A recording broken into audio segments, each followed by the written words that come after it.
So in today's video, I want to do a VR response to the lovely Rachel over at Second Thoughts about the mission. Now, she did a fantastic video which she tagged me in about the best book covers, a book collector's tag sharing your favourite covers. Now, just like Rachel, I've got so many. This is probably going to be more than one video. Just grabbed a selection of covers which I really like. There were no Victorian books in this mix because I'm probably going to do a Victober best book covers video as well as a response to this tag. So today these are more general covers. They're things like fairy tales, more modern fiction. I've got some non-fiction covers in here which I love. Just a tiny selection of the covers that I love the most in my collection. But before I turn the camera around to show you the selection of books I've got here, I thought I could also kind of make this video as well fit for the event of Framed, which is to read fiction or non-fiction books about art. Now, I have really wanted to take part in Framed as well, but September's been kind of a washout for me for taking part in too many events. The first 2 weeks of September I had 2 out of my 3 teenagers leave home, one for supported residential living and one down the south coast, all the way down the south coast for university. So it was a lot. It's been a lot. The first 2 weeks were kind of an emotional roller coaster and a washout for me, even for reading. So I am a little bit behind with taking part in events. So I wonder whether I can, because I'm talking about covers in this video, make this video part of Framed. Hey, this is art on covers. This is what I love.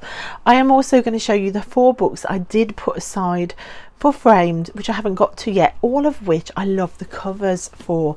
So the first one is a new book to me. I actually bought this book specifically to read for Framed. I don't think it's going to happen this month, but I think the cover of that is amazing. You've got a thick impasto oil paint there that's smudged. This is Art Monsters by Lauren Elkin, and it is a study of women's battle to depict women's bodies, and you've got queer bodies, sick bodies, racialized bodies, female bodies. What is the language of the female body in art? Thought this was a fascinating topic. I am really keen to get to this book. If I don't get to it for Framed, I do just want to show it to you and show you the cover, because it is one of my favourite book covers. Another book which I picked up very recently, I think has also got the most glorious cover. I just love the layout of that image. It's very unusual. It's with the figure really central in that image and those really stark horizontal and almost vertical lines there. It's just a very stark image. This is a book all about painted prayers and the way that we can paint prayers. It's full of the most gorgeous photography all the way through it, which I think is wonderful.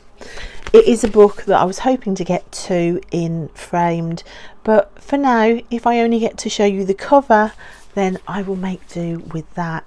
Also, we're going into spooky season. I've been studying Gothic literature this year. For Framed and to link with the Gothic, I found this in a charity shop.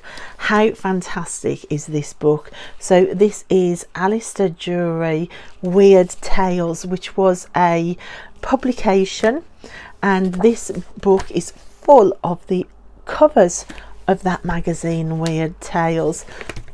The thought of finding some of these actual magazines, oh my gosh, I would love that. But for now, just some of its most famous covers are all laid out in this book. The black against this really unusual green with the pink. Just a fantastic colour combination, I think. And if you can hear my neighbour outside, I am sorry, he is doing work at the moment, so I hope that's not too distracting. And then this book, oh, I love Maud Lewis. So Maud Lewis was a folk artist, a disabled folk artist, and this shows the window where she would sit and paint. She basically painted anything that she could get her hands on. Her husband would bring her things in to paint, and she would sit by this window and just paint the most beautiful, simple, gorgeous, life-giving, joyous paintings. And I just love this image of her on the front. You can kind of see the style of her cottage behind her. It kind of sums up how joyous her artwork is and was. You've got these beautiful, very simple folk style landscapes. You can see there she is here. It's just absolutely fabulous. So the life of Maud Lewis. This book also fitted in with Shorty September as well, so hopefully I will get to at least one of these books, but for now those are the covers. Right, I'm going to turn the camera around now and show you all the other book covers that I've got, which I love so much. So the first book covers I want to share are the book covers by Ali Smith for the seasonal quartet.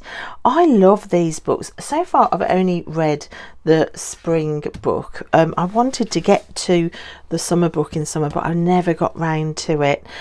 But I love the fact that this quartet, the covers mirror each other. I love also the fact that you've got all the text at the top. I like that layout.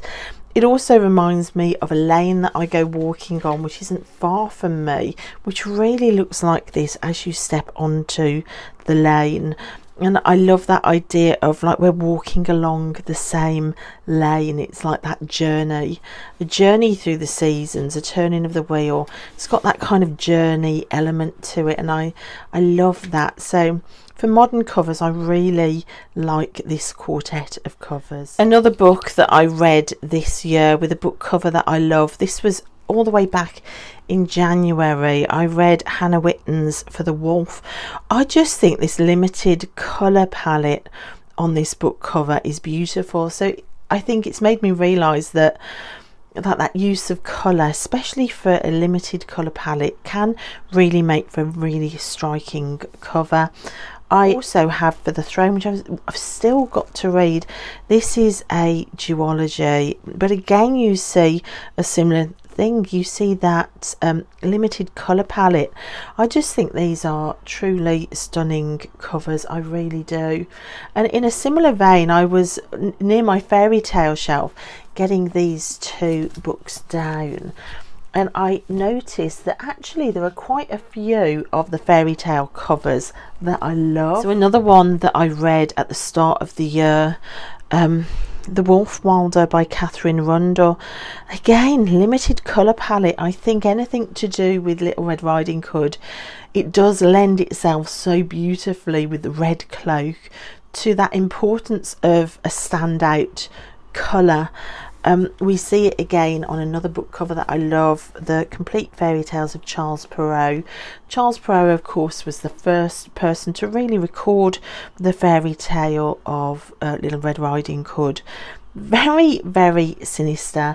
Who knew that the cloak was to do with coming of age?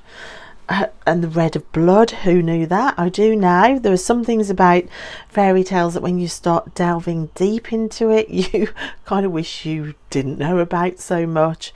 But I love this cover, and the whole book actually has got similar style illustrations throughout it, which are just incredible. So I love the artwork on this book. I love again the limited colour palette here. Just two really spectacular book covers. Sticking with fairy tales, a couple of books that I bought this year that I've not got to yet, trying to piece together that timeline of fairy tales and going back in history to some of the famous collections and initial collections of tales around the world. We have got two important fairy tale books which are by Italian collators. I love this book cover and this one. For me, with these, it's the stark background of black with colour popping, limited colour palettes, again in both. So I think we see that kind of in this book as well. It's mostly white, it's very stark with the colour popping. I think from an artistic point of view, I just think that just makes for such a beautiful book cover. So yeah, the fairy tale shelf kind of threw up quite a few book covers that I love, and we're not finished yet. This, The Forest in Folklore and Mythology, I absolutely adore this cover on this book. Yeah, I love kind of this ink block, and again looking at it, it is the similar thing. It's kind of a basic colour background. You can see everything is in this muted deep forest green, but with this pop of colour and that sort of cross-hatch texture of the artwork on that. I really love this cover. This is a book I haven't read. And then a similar thing, you've got kind of a moss green, but this time the pop of colour is done with a shiny embossing. I think that idea of Little Red Riding Hood, you can see here, this is a version of Little Red Riding Hood. That is just beautifully done. It's more wood block in this book, and again you've got the wood block printing throughout. I do love the illustrations in this book. Look at this, it's just so lovely. You've got little illustrations like that, and like page edges done in illustration. It's just really lovely. So this is kind of in the style of a wood block, but the cover's been done with embossing, which I think, oh, it's just lovely. Just a simple illustrated treasury of Hans Christian Andersen fairy tales. This time you've got that sort of old-fashioned watercolor style, and that goes on throughout the book here. Just beautiful soft watercolor images throughout this book. It's a gorgeous book. Can you believe I found this book for 20p in a charity shop? Isn't that unbelievable? With just some absolutely stunning illustrations throughout. So yeah, that was a lovely one as well. I suppose as well that the Snow Queen, this cover would fit with fairy tales as well. It's Hans Christian Andersen. This book I got when, I think I got it when it first came out. It goes for a lot more money now than I paid for it. I only paid about £5 for this book, and I bought it because of the illustration, because of the cover. I just think this is just so stunning. If you take the dust jacket off, just look at that. It's probably one of the most beautiful books that I own. I think the artwork in this is truly stunning, and the artwork goes throughout the book as well. It is the most stunning copy of the Snow Queen, which for me was really important. It was an important story for me growing up, because we would often go of an evening to visit my aunt and uncle, and to keep us entertained, my uncle had a copy of the Snow Queen on a vinyl album which he would put on the record player, and we would all sit and listen to. So it's kind of got sort of mythical status in my childhood memory, this story of the Snow Queen. It really does. And I love it. And I think this book cover is probably one of my all-time favourite book covers that I own. Okay, let's go to something a bit different. So as part of my literature studies this year, I've been trying to get to Shakespeare a little bit more. These are Oxford World Classics versions of Shakespeare plays. And I honestly, I have to admit, I bought these not for the notes, not for the layout of the text. I bought them for the covers. I just think that these Oxford World Classics Shakespeare covers are just gorgeous. Not all the plays have this kind of brightly coloured artwork, but some of them do, and the ones that do I have just fallen in love with. I just think they're amazing. Again, I suppose, have you got a limited colour palette? You've definitely got a colour story going on. You've got all the pinks and purples here, you've got all your yellows and forest greens here. It's that use of colour again, which I just think is beautiful. And one charity shop find as well, again, you've got that limited colour palette. I think I'm beginning to realise that that's what I like. This one, Ian McEwan's Lessons, I loved the cover. It was the one I bought for the cover, and you can see it's got a similar layout as the Alice Smith book, with the writing at the top and the picture underneath. So I'm beginning to see similarities in the modern books that I like. I just think that's a stunning cover.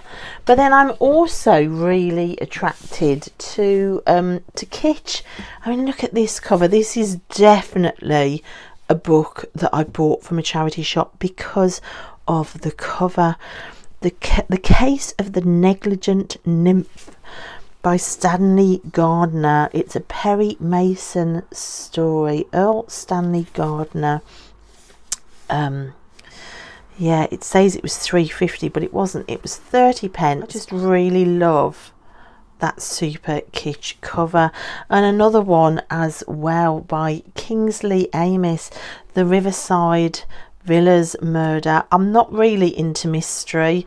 I'm not really into whodunits, but I do love a vintage cover. These are both bought for the cover. I think this is just so odd and so fabulous. I think I love the back of this cover with the close-up of that jade ornament even more than I do the front. I think when you open up that dust jacket all the way open, it's just fabulous. But don't you just hate a charity shop putting super sticky stickers on that are really obtrusive, that doesn't matter how careful you are, it takes the paper underneath away? That's what happened with both of these books, and I was so sad, but I still love those covers. And this one as well, I know it is a bit ominous and a bit scary and a bit spidery, but I loved the cover of this. I love artwork and paintings on covers, and I loved the way that this took up the whole of the dust jacket, and when you open it up you have a complete picture. And look at all of these fairy characters coming in. Isn't this just fantastic? It is like an artwork all in its own right, and I love it for that. And it will even open up even more. Look, with the fold over bits, they carry on the image as well. Isn't that just fabulous? And underneath you can see it's just a very simple book underneath, but it's just turned into this extravagant piece of art by this incredible dust jacket. I love it. I have a couple of non-fiction books here. These I bought as part of my literature studies, kind of looking at literature as like a whole, like encompassing thing. So these are both Arnold Weinstein books. This is about finding the meaning of life stages through books and what literature teaches us about life. I think this is more like the emotions and grief through literature. Both of these topics I thought were really interesting topics, but the covers on these books are very sort of pre-Raphaelite art. So any book covers that use real art or like pre-Raphaelite art, I love pre-Raphaelite art. So I love the spines of these. I just think that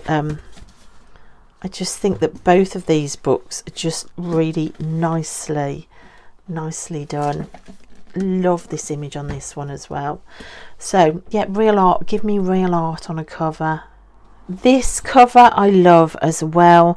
This reminds me of an art exhibition I went to see a few years ago now, which was art done working with prison inmates, and for a while the prison inmates had walked around the block and had collected flowers, and then they'd arranged them on a light box, and the works that that followed were really atmospheric, almost like the ghost of nature, which kind of fits with that idea of incarceration as well. It almost becomes like a shadow of itself because you can't access it as freely. It was a really impacting exhibition. When I saw this cover, this is another charity shop find, it just reminded me of those Lightbox pieces in the exhibition. And I do love artwork that does have like a lot of nature. That this was just beautifully done and beautifully set out. And the final two for this video are photographs. I often will love a kind of great photo on the cover. I'm literally looking at this one here. I've just finished reading this month Witch Child by Celia Rees. I love that cover, so I do like photography if it's striking photography on a cover. Again, limited colour palettes as well on all of these. I think this image of Elizabeth Taylor and Richard Burton is just gorgeous. I mean, Elizabeth Taylor really and Richard Burton in any photo will make it gorgeous. So I love this cover. And again, this one with Dylan Thomas and Caitlin Thomas, his wife. I have a bit of an obsession with Caitlin Thomas. Dylan Thomas as well will take a cracking photograph just because his personality just pushes through any image of him. But an image in a pub, in a Welsh pub, with the drinks out and the pair of them together, for me, what is not to love about an image and a book cover like this? This was a book that I bought online. When it came, I couldn't believe it. You've got sort of memorabilia in here. You've got Caitlin Thomas's signature in here. I just couldn't believe it. This was in here as well. The Dylan Thomas Memorial Trust.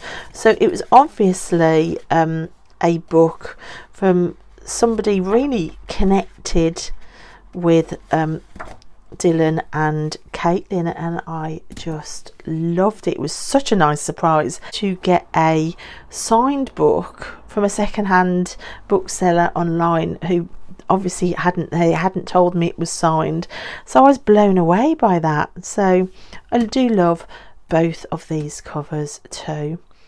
So that's it, guys. I think I've learned a little bit about what I like in covers myself. So sort of limited colour stories or limited colour palettes, this kind of layout. I like artwork on covers. You know, give me a beautiful piece of artwork and I'm right there for it. I hope that you enjoyed looking at these books too. Like I said, for Victober I am going to be doing a Victorian books version of this VR response.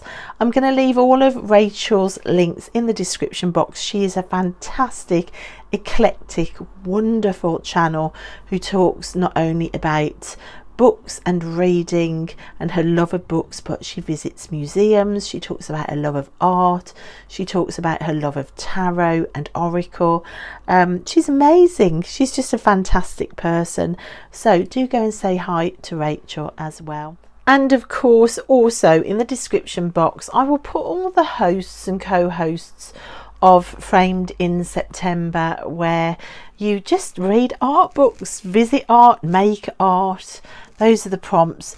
So the hosts for this event are Elizabeth from Bookins and Books, Greg at Another Bibliophile Reads, you've got Heather at Heather Greg, and the lovely Hannah over at Hannah's Books. So all of that will be in the description box, guys. So thanks again for watching, and I'll see you next time. Bye.